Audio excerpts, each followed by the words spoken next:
ازيكم يا شباب، عاملين ايه؟ اخباركم؟ احنا النهارده في المحاضرة رقم 4 في ورشة ال 3D ايس كريم، ودي ورشة من ضمن ورش كورس ال 3D برودكت فيجواليزيشن. هو في تقريبا 4 أو 5 ورش للبرودكتس كوزمتكس وايس كريم وفود برودكتس. انا محمود بكر وهكون الانستراكتور بتاعكم النهارده. خلينا نشوف المرة اللي فاتت احنا وقفنا فين. احنا وقفنا هنا. ده الشغل اللي احنا عملناه اخر مرة في الورشة رقم 3، او اسف في المحاضرة رقم 3. تمام. احنا عملنا الكسر بتاع الشوكولاتة، عملنا الجزئية بتاعة الايس كريم. وقفنا عند كده. تمام. في ناس كتير جربت وعملت الشغل ده، بس يعني كان في بعض الملاحظات في بعض الناس، وهي الكونتينيوتي بتاعت الجزء بتاع الشوكولاتة. لو خدت بالك السيكنس بتاعه متساوي في كل مكان، يعني في مناطق هتلاقيها واسعة شوية، مناطق ضيقة شوية، بس في المجمل هو متساوي. لكن في ناس كانت عاملاه بشكل يعني صعب شوية ان انت تتقبله، وهو ان ايه، المناطق دي رفيعة، المناطق دي كبيرة، الجناب مش رأسية بالشكل ده، داخلة لجوه وطالعة بره. فلا، حاول تحافظ على الشكل الأساسي بتاعه قدر الإمكان، والشكل نفسه اللي جوه يبقى متعرج بالشكل اللي انت شايفه ده أفضل حاجة. تمام. فاحنا على السريع كده هنعمل ايه في المحاضرة دي؟ اللي احنا هنعمله في المحاضرة ديت، لو جيت بصيت على الشغل النهائي اللي احنا هنعمله، هنعمل التكستشر الخارجي ده بتاع الجزء بتاع الايس كريم، يعني التعرجات ديت والنعومه ديت والانعكاسات دي هنعملها. هنعمل الكسور اللي موجوده في الشوكولاته من بره دي. هنعمل الديتيلز بتاعه الحواف دي. انت ممكن ما تكونش شايفها من هنا، بس لو خدت بالك من النقطتين السمر دولت، هي دي الديتيلز اللي انا بقول لك عليها. الديتيلز دي، الديتيلز اللي هنا تحس ان هي خشنه في المناطق دي هنعملها النهارده. هتكفي المحاضرة والوقت كان كافي، هنعمل بقية الفراكشرز المتطاير ده هنا وهنا، ولو ما كفاش هنكمله في المحاضرة الجاية إن شاء الله. طيب خلينا بقى نبدأ كده على السريع. بص، أولا إحنا هنشتغل على الجزء ده أول حاجة. هنعمل الديتيلز دي اللي في الآيس كريم نفسه. بص، واحدة واحدة معايا. إحنا دلوقتي عاملين سيلكشن للجزء الآيس كريم. تعالى كده نفتح السكالبتنج. ده كده السكالبتنج. انا دلوقتي همسك الدرو، واخد بالك، وهبدأ اشتغل. هتلاقي بيشتغل بالشكل ده. طيب احنا عملنا الشكل ده النهائي، بس ده مش عاجبني، فاحنا عايزين نعمل، انا عايز اعمل الاول التعرجات دي ودي ودي ودي، لان هي دي الميجور. فانا صغر الاول البرش وابدأ اعمل كده. يعني هنحت شوية حاجات كده بشكل سريع، هصغرها شوية مثلا، يعني اضيف شوية ديتيلز صغيرة. جميل.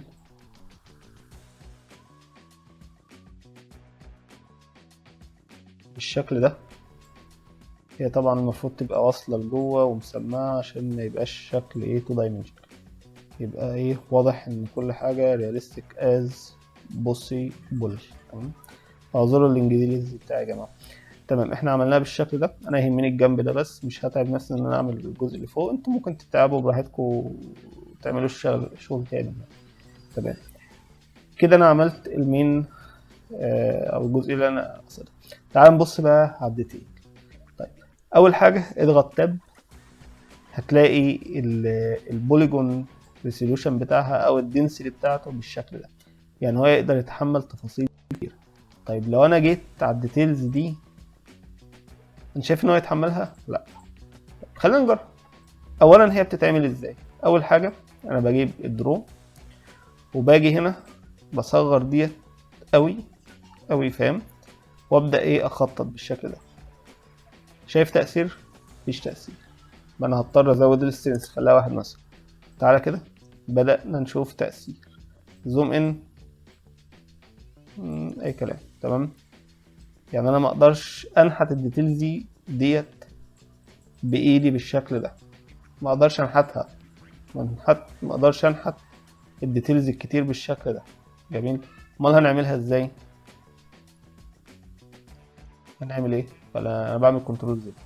هتيجي تضغط ان على اليمين، تلاقي قائمة تولز، دي القائمه بتاعت التولز اللي هي بتاعت البرش. تمام. هتيجي تنزل كده، بص في حاجه اسمها هنا تكستشر، اضغط عليها هتلاقي بيقول لك تكستشر نيو. لو ضغطت على المكان الفاضي ده هتلاقي بيجيب لك خانه فاضيه ما فيهاش حاجه. اعمل نيو، هيجيب لك خانه يعني في تكستشر فاضي واسمه تكستشر. سميه تكست تكست 01. سميه احمد، سميه اي حاجه مش هتفرق معايا، المهم تعرف توصل.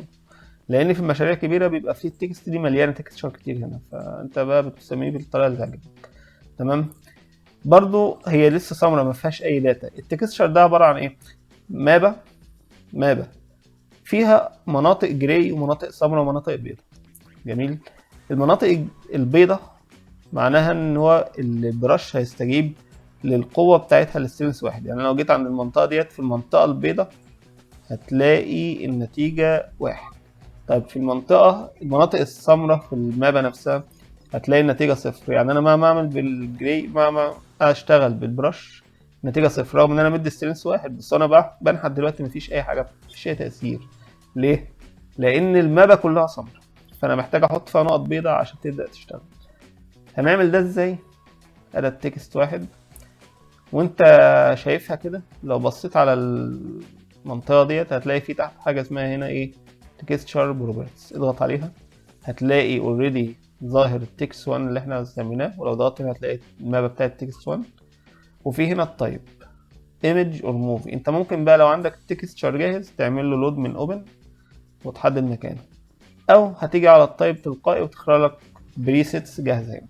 في هنا كلاودز، في هنا ديستوربت نويز، في كذا حاجه. خلينا نختار ديستوربت نويز. بص ده شكلها اصبح ايه؟ مناطق سمراء ومناطق بيضاء. المناطق البيضاء هتدي لك السترينث 1، المناطق السمراء هتدي لك السترينث 0. فبالتالي لو جيت ضغطت وانا ماسك البراش كده وضغطت اف وكبرت، بص كده الشكل التكستشر اللي موجود في الدايره هو ده اللي هيتعمل على ايه، على الموديل. فانا خليها كده وتعالى نضغط وندراج. واخد بالك دلوقتي شكل دي اللي هي الرسمه نفسها دي بتاعت البرش بقت واخده الشكل بتاع المابا دي. طب تعالى نعمل كنترول زد ونختار واحده ثانيه. تعالى على الكلاودز مثلا، الكلاودز بقت اخف شويه. تعالى نضغط، هي بتعمل نفس تاثير الدي بس مديه تكستشر عليها. معلش تاثير الدي اللي هي البرش اللي هي دي، انا اللي هي الدرو يعني، عشان بس لو الكلمه مش مفهومه. جميل. طب تعالى نختار حاجه تانية في مصغريف. مصغريف ديت حلوه. تعالى بقى نضغط، بص جميل. هتلاحظ ان كل المابات ديت او كل البريسيتس ديت بتدي نفس تاثير الدي بس بتدي تكستشر فوقه. يعني هتلاقي لو انا لغيت المابا وجيت اشتغلت هتلاقيه بيعمل نفس الكيرف ده. لو حطيت عليه التكستشر هتلاقيه بيعمله هو بس بيزود ايه التكستشر بتاع المابا. طيب الا الديستورت نويز. الديستورت نويز ما بيعملش كده. الديستورت نويز بيعمل نويز على السطح بس من غير ما يكبر المنطقه اللي احنا بنمشي بيها بالبرش، وعلى قدر السترينث على قدر الارتفاع اللي انت شايفه. تعال نخلي السترينث كده 2/10. احنا كنا عاملينها 1. 2/10 انت بالكات شايف. طيب خليناها 1 تاني، طبعا بقت زيادة. طيب جميل. انا شايف ان انا كل ما هكبر كده كل ما التأثير هيكبر، المسطح هيكبر. لو صغرتها اكتر بالشكل ده كل ما ايه المسطح اختلف. طيب ده نتحكم بيه ازاي؟ انا مش عايز اتحكم بالبرش، انا عايز اتحكم في المساحة نفسها. هتيجي على اعدادات السكتشر هنا وتلعب فيها شوية هتلاقيها بتختلف مع الوقت. هتلاقي في السايز انت ممكن تصغره بحيث يديلك مساحة اكبر وتأثير اعمق. انت العب فيه من الاخر يعني. هنا برضو السايز تقدر تلعب فيه، تخليه مثلا كل ما هتكبر السايز هنا كل ما مساحته هنا هتكبر. جميل. طيب ماشي، انت هتشتغل بالديستورتد نويز؟ لا انا هشتغل ممكن الديستورتد نويز، ممكن المصغرين. لا هي الديستورتد نويز. ماشي هنشتغل بالديستورتد نويز. فانا محتاج انقل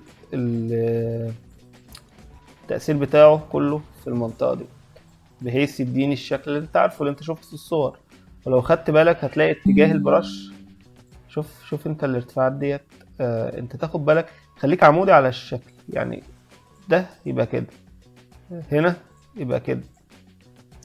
هو طبعا التأثير مش حلو، فخلينا برضو نكمل النقطة ديت عشان برضو تبقى واضحة. انا عملت ده، لو خدت بالك هنا هتلاقي مثلثات، ده طبعا في الريندر هيبقى شكله زفت الصراحة، شكله وحش جدا. فعشان نحل المشكلة ديت، انت عندك هنا الدنسيتي بتاعت البوليجونز قليلة، رغم ان هي كبيرة بالمقارنة، بس لو خدت بالك هتلاقي المثلثات طالعة بالشكل ده، وده احنا مش عايزينه. عشان نحل القصة ديت احنا بنستخدم حاجة اسمها الداين توب او الدينا توب. ممكن نعمل حاجة اسمها ريمش، بس لا، الريمش مش احسن حل هنا. الريمش ده ان انا اعيد توزيع البوليجونز واكتر كثافتها في المنطقة بتاعت الموديل كله، وده مش كويس لان مش محتاج الموديل كله. نعملها ازاي؟ هنيجي على، احنا طبعا على الدرو، هتيجي على الداين توبو وتضغط على تشيك، هيقول لك ويل نوت مش عارف ريفيرس ايه كده، مش مهم، اوكي. اضغط على السهم هيطلع لك بالشكل ده. طيب تأثيره ايه؟ بص، خلي السترينث 1/100. 1/100 دي يعني انا مهما ارسم مفيش اي تأثير هيجي، وخلينا بس مؤقتا نلغي التكستشر ده.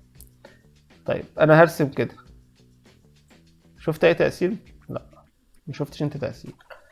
تعالى نظهر البوليجونز.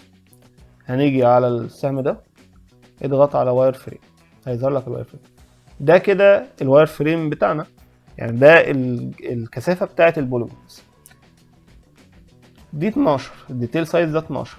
خلينا كده نعمل درو بالبرش على السطح، واحنا عارفين ان السترينث واحد، يعني مفيش تأثير هيحصل في السكالبتنج.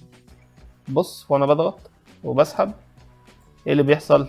كثافة البوليجونز بتتغير، وهنا وهي بتتغير ان هي بتقل، يعني البوليجونز مساحتها بتكبر، فبالتالي الكثافة بتظهر.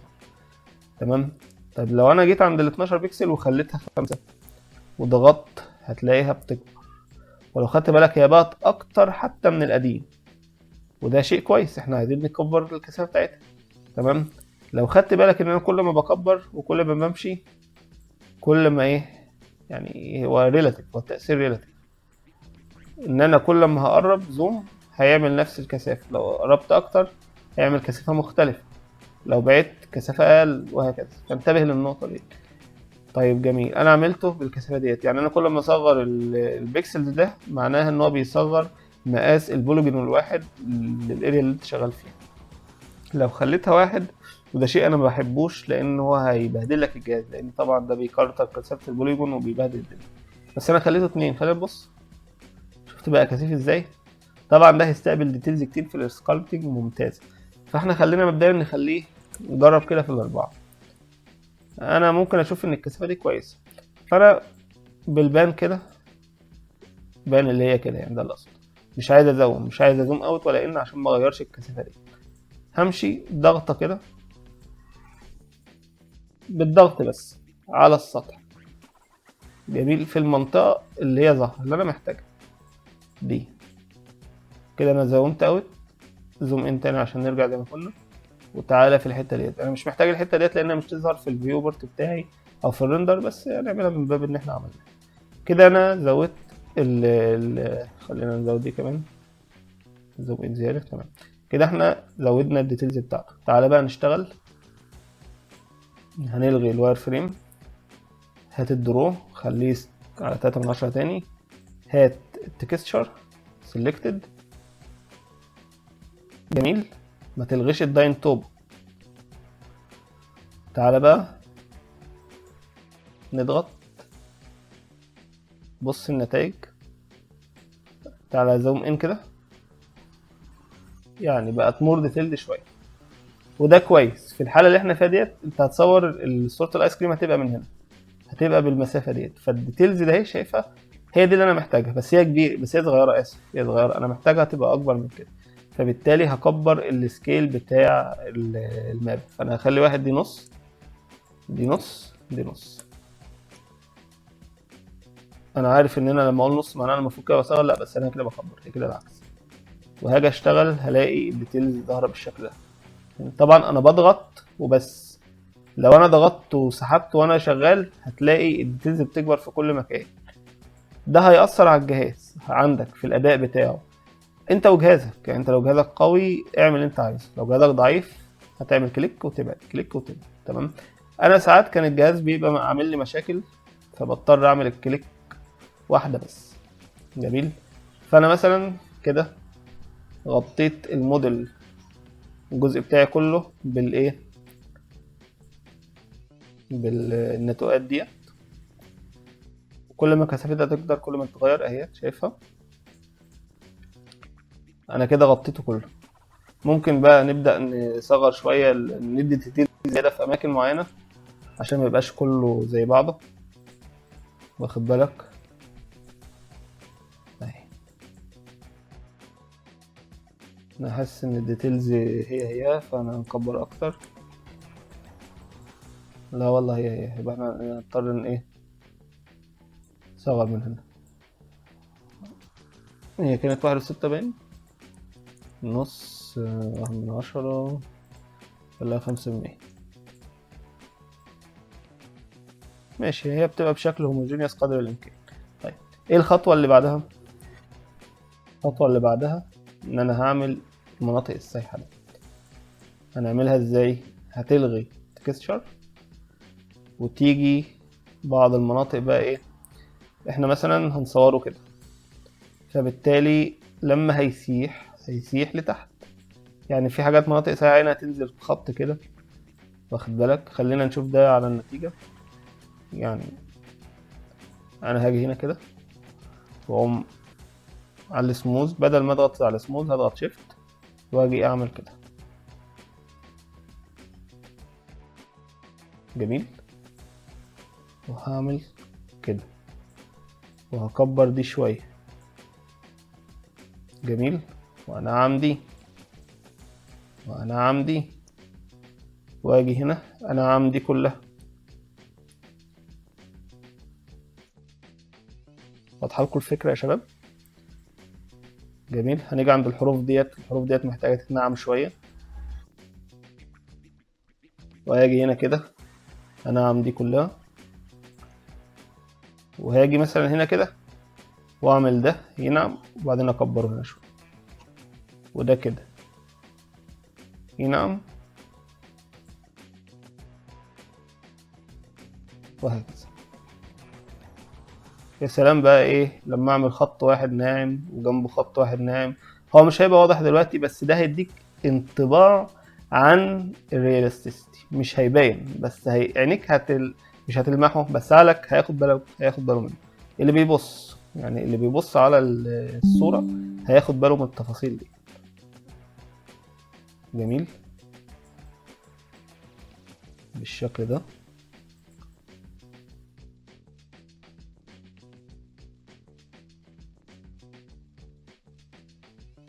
يعني إلى حد ما. هنعمل بقى حاجة تانية صغننة كده، إن أنا هاجي هنا كده وأخلي ديت نص مثلا، أو أخليها 7/10، وهضغط كده يعني كنوع من الإيه، تأثير يعني.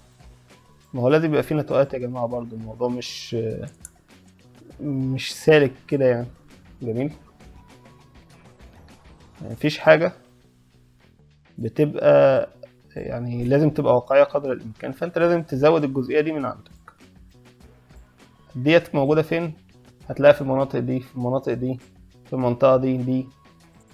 هتلاقي فيه مناطق بارزة مناطق واطية. واخد بالك؟ انت انتبه للنقط ديت عشان الحاجة تبقى معاك يعني تبقى المفروض ان هي ايه، رياليستيك از بوسبل. الحاجة الرياليستيك هي دي اللي بتتبين، انما الحاجة البسيطة صاحبها بيشوف ان انت يعني العميل نفسه يعني بيشوف ان انت يعني مبتدئ، حاجتك مش كويسة. جميل. طيب الحاجة التانية اللي احنا عايزينها ايه، هنيجي بالده اللي هو البولب او البلوب، وهنيجي عند المناطق اللي في نهايات التسييح اللي احنا عملناه ونكبره شويه بالشكل ده هنا كده، ونعمل بروب اللي هي بانها بتسيح مثلا، فبتيجي في النهايه كده وتعمل ايه زي نقطه ميه اللي هي انا بنعمها من الجنب عشان دي اللي هي ايه، يعني ايه كانها بتتسحب لتحت، يعني هي بتسيح النقطه بتنزل تتجمع تيجي هنا. واصله لكم الفكره؟ ودايما في التسييح ده لازم تبقى فيه مناطق دايما كده، اللي هي المناطق اللي هي بتعبي الماده، يعني الايس كريم ده لما بيسيح بينزل ينزل ينزل وبيعبي في مناطق يعني، فلازم انت تاخد بالك من النقط دي.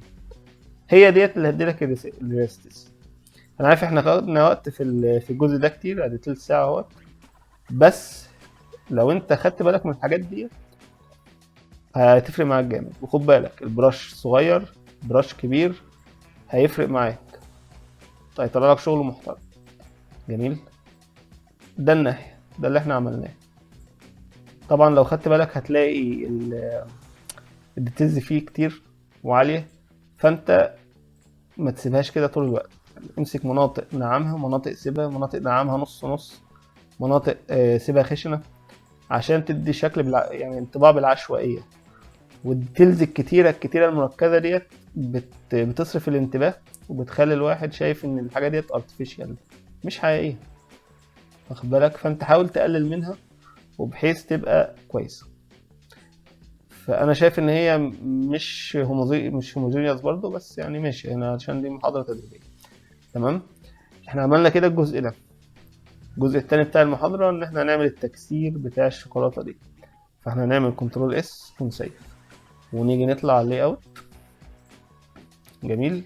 هنسلكت الشوكولاته اللي فوق، ندخل تاني على السكالبت. جميل. خلينا بقى نشوف هنكسر ازاي. تعال نبص كده على الصوره ريفرنس.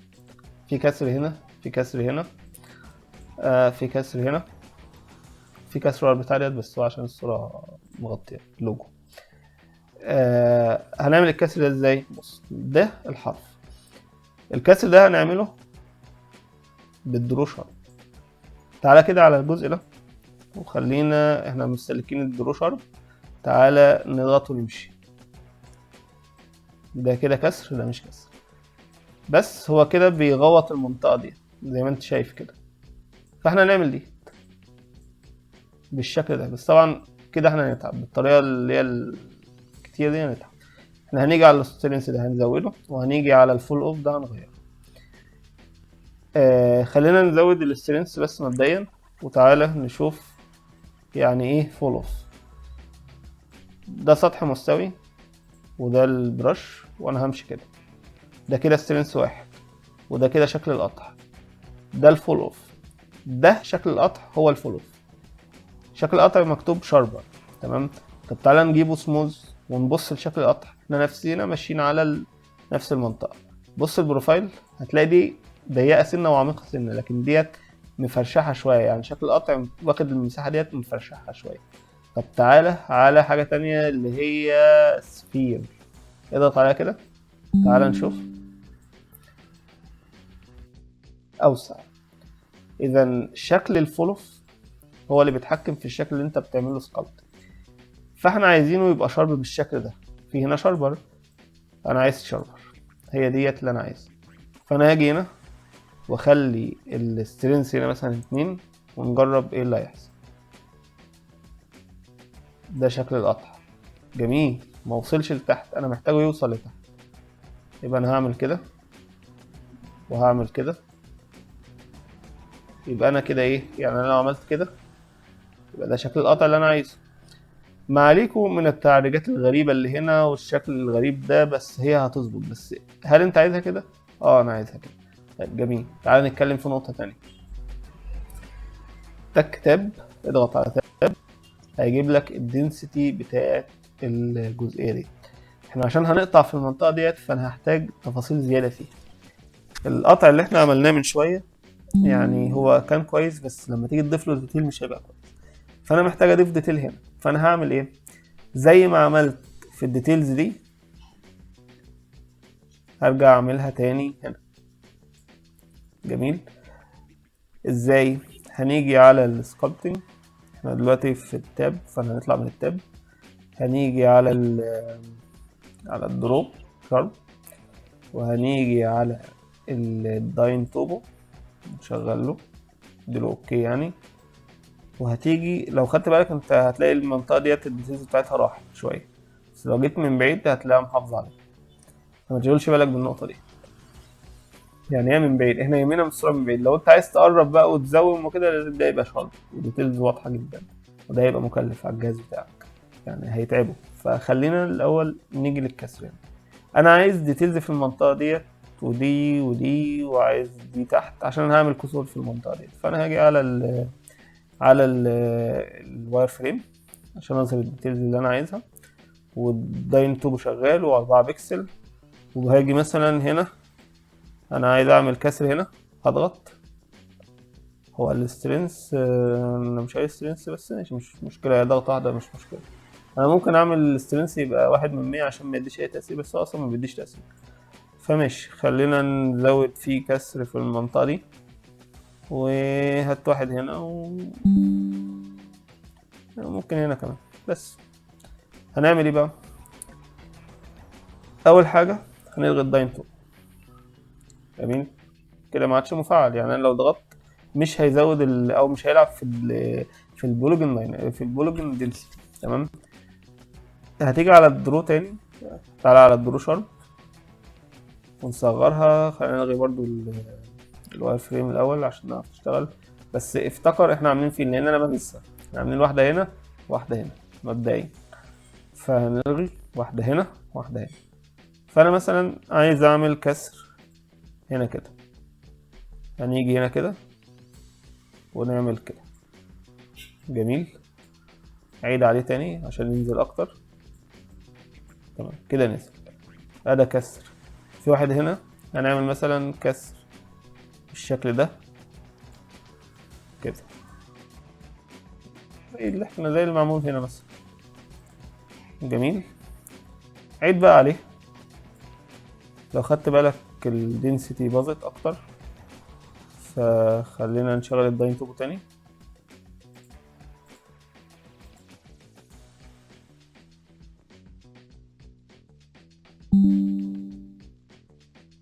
جميل، هو ايوه تمام. جميل، تعالى بقى، احنا قلنا هنعمل هنا، فانا ممكن اجيب ده كده، خليه كده من غير ما يتكسر، من غير ما ينفصل يعني. جميل، ده كده شكل الكسر اللي انا عايز اعمله. ايه الخطوه اللي بعد كده؟ هنيجي الداينتوبو هنلغي التفعيل بتاعته، ونيجي على الجي اللي هو الجراب، ونبدا نحسن شويه شكل المكان هنا. نعمل كده، اقرب ده بس من بعضه، وهاجي على الحدود ده. لازم الحد ده يبقى حد، يعني الكسر ده ما يبقاش راوند، يبقى حد. يعني قربوا من بعض قدر الامكان، قدر الامكان. جميل، وده هتجيبه كده بحيث يبقى شكله زي الكسر. الكلام هنا هنيجي نكبر دي شويه ونصغر دي شويه، وخلي البروفايل بتاع شكل الكسر يبقى راندوم قدر الامكان. تمام، وحاول تخلي النقطه دي تكون مسلمه للنقطه دي، يعني ده كده، بحيث لو دي دخلت هنا تبقى ايه يعني، ما اعرفش بيقول عليه. المهم هنظبط بس الشكل ده قدر الامكان كده، وحاول الكسر ده ما يكونش واسع. جميل، هنا احنا قلنا طبعا مش هنفصل، فاحنا هنيجي نحافظ على الحدود بالشكل ده. انا شغال بعمل جراب، اللي هو جراب ديت باختصار حرف الجي. جميل، طبعا ده مش هيبقى راوند، عايزينه يبقى حد برضو. يعني هو كان ممكن من الافضل ان احنا نفصله، بس مش مشكلة. تمام، احنا كده عملنا الكسر. طيب تعالى في المنطقة ديت نعمل سموث شوية، عشان المنطقة نفسها شكلها مش لطيف. جميل، جراب تاني. الكسر الدائري ده مش مستحب يا جماعة، عشان دي شوكولاتة، والشوكولاتة بريتل، والبريتل يعني لما بتتكسر وبتسيب فلافيت، وبيبقى الشكل يعني مستقيم زيادة شوية، مبيبقاش كيرفي. تمام، فانت انتبه للنقط ديت وانت بتعمل الجراب اللي احنا بنعمله دلوقتي. تمام، احنا كده عملنا شكل الكسر. طيب هنحسنه بقى. اول حاجة احنا لازم نشيل الكلام الفاضل اللي انت شايفه ده، فاحنا هنعمل سموث. طيب هي المنطقة أصلا لو خدت بالك البروبنز بتاعتها خلاص يعني الدنسيتي بايظة، ما عدتش تعرف تعمل سموث، فاحنا هنرجع للأمر اللي هو الداين توبو عشان نزود كثافة البوليجونز في المنطقة ديت اهيت. يعني لو انت خدت بالك على الواير فريم، وهضغط ضغطة، طبعا هي بقت زيادة وانا مش محتاج كده. ليه؟ لأن المنطقة دي أصلا متدايرية، فأنا مش عايزها تبقى مليانة ديتيلز ملهاش لازمة. فأنا هزود الديتيل سايز، خليها مثلا 12، وهضغط ضغطة هنا وهنا وهنا، نقصد في المناطق اللي تحت. تمام، بس عشان لما اجي اعمل سموز المنطقة تتظبط شوية. انا كده بعمل سموز اهوت، فهي ايه بتتحسن اكتر. تمام، خلينا بقى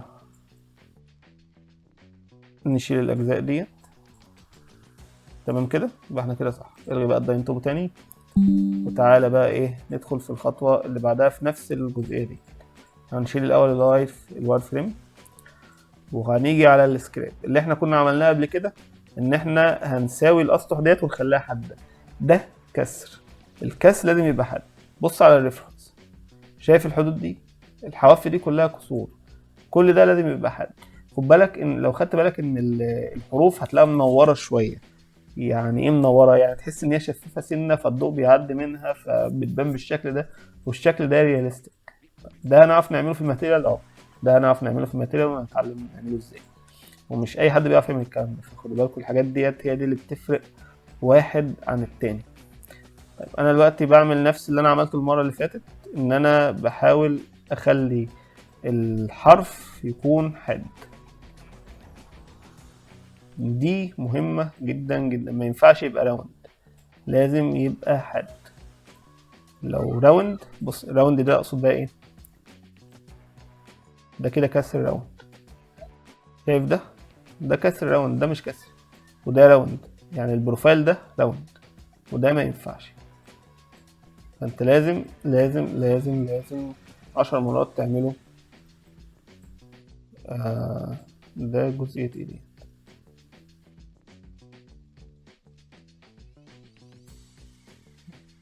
هي دي الايس كريم، الجزء اللي تحت ده الايس كريم.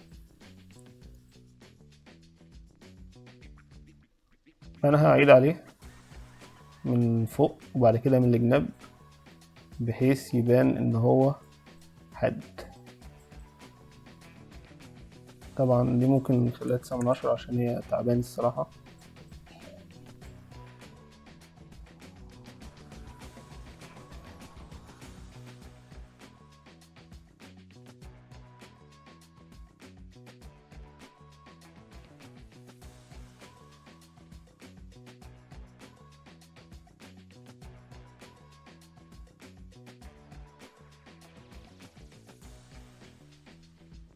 هي بتاخد وقت، بس هي لازم تدي لها وقتها بجد، عشان المناطق ديت ما ينفعش ان هي تبقى بشكل مش كويس. هنا هتلاقي المنطقة ديت البيكسل دينسيتي في المنطقة ديت بقت قليلة. تقدر تشوفها عن طريق الواير فريم، هتلاقيها يعني ايه بايظة شوية. فاحنا هنظبطها تاني بالداين توبو. الداين توبو ده اختراع يا جماعة. الداين توبو ده من ضمن مميزات السكالبتنج في البلندر. هتلاقيه ليه مباشر في الزي برش. انا ما اشتغلت الزي برش قد كده، بس اشتغلت يعني. لكن مش فاكر كان اسمه ايه. لكن طبعا السينما 4 دي هتلاقيه صباح الفل، يعني مش هتلاقي له اي حاجه. السينما 4 دي متخلف جدا جدا جدا في الجزئيه ديت بتاعت السكالبتنج، متخلف جدا يعني. فعشان كده احنا ما بنشتغلش سكالبتنج على السينما 4 دي الا في حاجات معينه، يعني مش محتاجين فيها التفاصيل الكتيره دي.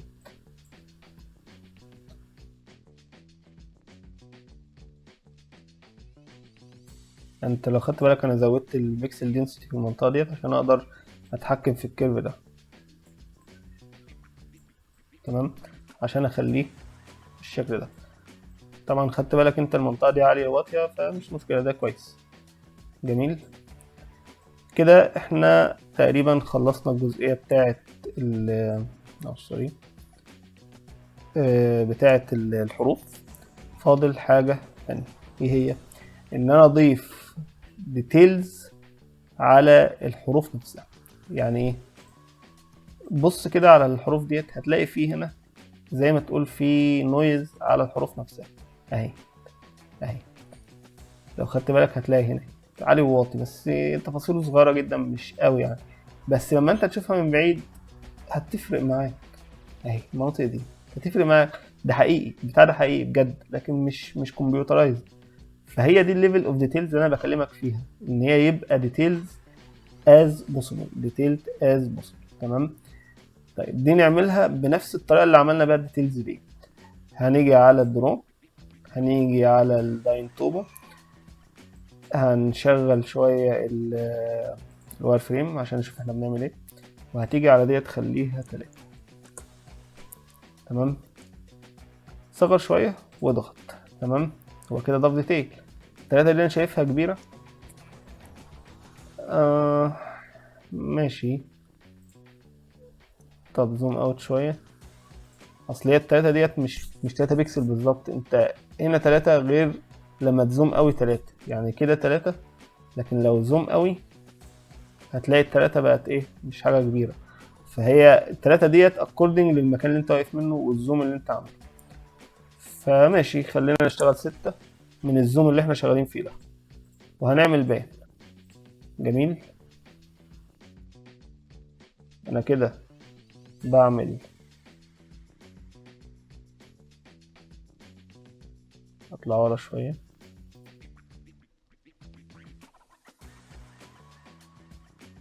انا بعمل حروف بس. دي طبعا شوف، نسينا نعمل دي واحد من، ورجع لي 3 عشان انا عملت زوم اوت شويه بالشكل ده. يا جماعه الديتيلز ديت لو انت جهازك مش هيتحملها ما تعملهاش، لانه لو مش هيتحملها الجهاز هيبهدلك، صدقني. تمام، فاحنا هنعمل هنا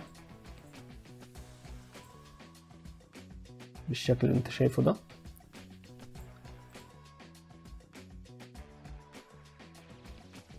جميل.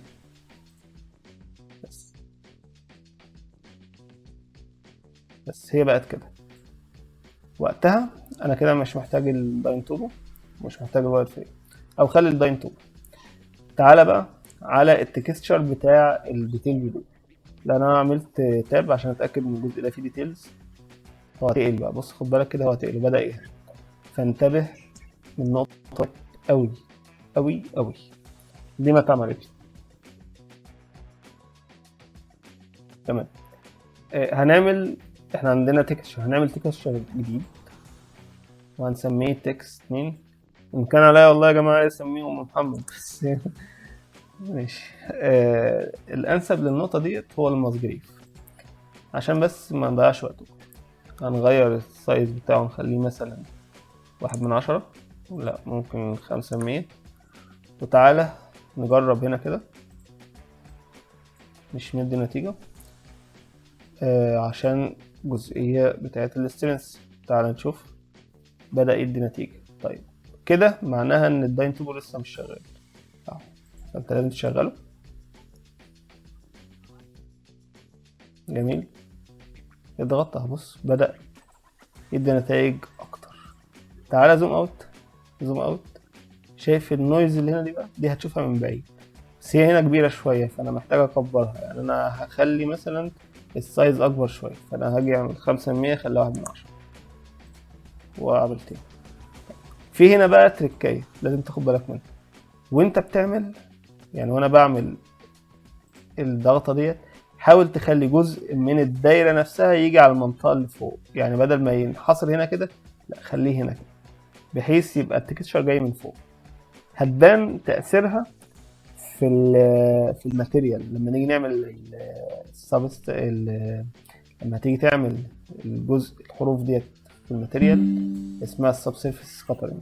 لما تعملها هتفرق قوي قوي معاك، فخلينا نعملها بالشكل ده. انا عايز تأثيرها بس يبقى 4/10 اقل شوية. جميل. وانا بضغط ما بسحبش يا جماعة، عشان لو انا ضغطت وسحبت التأثير هيبقى شديد قوي وفي نفس الوقت هيتعب لي الجهاز قوي. فانا بضغط ضغطة واحدة. انا عارف المحاضرة دي دسمة شوية، فمعلش يعني سامحوني، لازم تبقى كده وممكن تكون طويلة شوية، بس برضو يعني هي تفاصيلها زيادة ومتعبة، بس انت حاول ما تزهقش. تمام، احنا عملنا ده خلاص. هات ده وحاول ما تكلفش نفسك انك تعمل كل حاجة، يعني في حاجات مش هتظهر في الكاميرا، مش هتظهر لك اصلا، فانت ما تحتاجش تضيف لها تفاصيل. يعني انا مثلا هنا، انا لو عملت ده كده فانا شايف الجزء التحتاني ده انا شايف، فانا ممكن اضيف عليه. لو مش شايفه مش هضيف عليه. جميل كده، ده نضيف عليه بالمرة. تمام، بس ده كده شكل الايس كريم. هي تقريبا الكاميرا لفت مني اهوت. ده كده شكل الايس كريم. جميل. ده الجزء المكسور وده الجزء المكسور. احنا ممكن نرجع عليه او تاني عشان البهدلة. نهنج تاني. اعمل كنترول اس او سيف عشان التفاصيل، عشان الشغل اللي اتعمل ما يروحش. ده كده شكل الايس كريم النهائي اللي احنا وصلنا له. لو خدت بالك ديت تفاصيلها ما عادش محتفظه بيها. في جليتش كده بيحصل في الداين توبو لما بتطلع منه، بيقوم رايح عامل ريميشنج للمنطقه ديت ويقلل الديتيلز اللي فيها. واخد بالك؟ طبعا الديتيلز اللي احنا كنا عاملينها كانت غزيره، يعني زي دي كده. طبعا هو قللها ليه؟ انا ساعات بتعدي مني ما بعرفهاش، فانا برجع اضيف التفاصيل دي تاني على نفس النسق. بس هنا انا مش محتاج اعمل كده. ليه؟ انا الايس كريم متصور من بعيد، فالتفاصيل دي هيتحافظ عليها، خصوصا ان الجزء ده انا هرجع تاني اعمل له شيد سموز عشان يبان ناعم، وفي نفس الوقت يعني خد بالك هو بقى ناعم اهو، هعمل له موديفاير سب ديفيجن. انا خايف اعمله دلوقتي للجهاز يعمل يخرج، فخلينا نجرب مش هنخسر حاجه. خد وقت.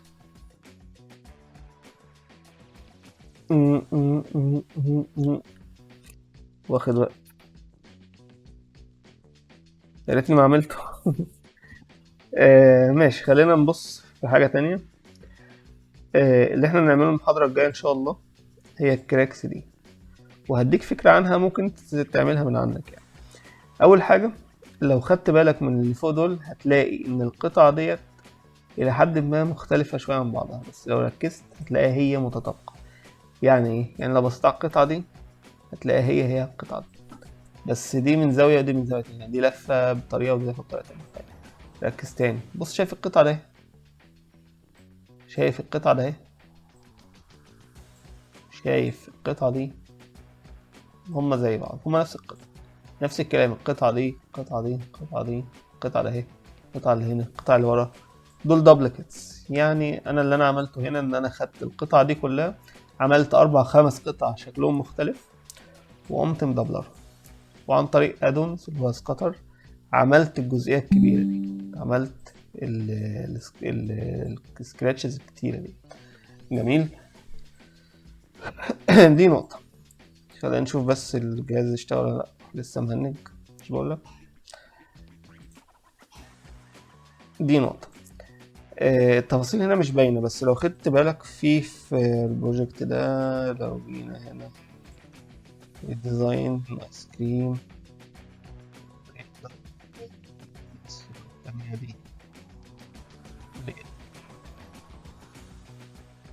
هنا هتلاقيني مزوم قوي. تمام، فلازم بقى التفاصيل دي تكون واضحة دي. جميل. فهي دي هتفرق بقى، انت محتاج تفاصيل ولا مش محتاج. وطبعا لو فاكر لما انا كلمتك عن الشكل الشوكولاته، الحتت اللي هي